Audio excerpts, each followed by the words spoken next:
একটা ক্লিক, মাত্র 1 সেকেন্ড, কিন্তু সেই 1 সেকেন্ডই কখনো একজন মানুষের হাসি কেড়ে নেয়, কখনো তার সম্মান, কখনো তার নিরাপত্তা। আমি শুভচন্দ্র বর্মন।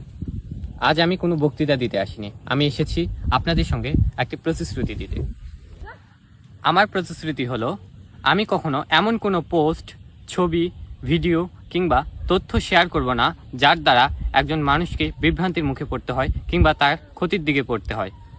আর আমি কোনো নীরব দর্শক হয়েও থাকবো না।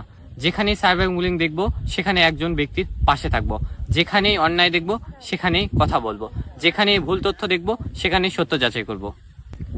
কারণ নিরাপদ ইন্টারনেট তৈরি হয় সরকার, প্রতিষ্ঠান কিংবা প্রযুক্তির একার মাধ্যমে না, এটি তৈরি হয় আমার সিদ্ধান্তে, আপনার সিদ্ধান্তে এবং আমাদের প্রতিটি ক্লিকে। তাই আজ আমি প্রতিশ্রুতি দিচ্ছি যে আমি শুধুমাত্র একজন ইন্টারনেট ব্যবহারকারী নয়, আমি একজন ডিজিটাল অভিভাবক। কারণ নিরাপদ অনলাইন পৃথিবী তৈরি হতে আমার একটি প্রতিশ্রুতি যথেষ্ট।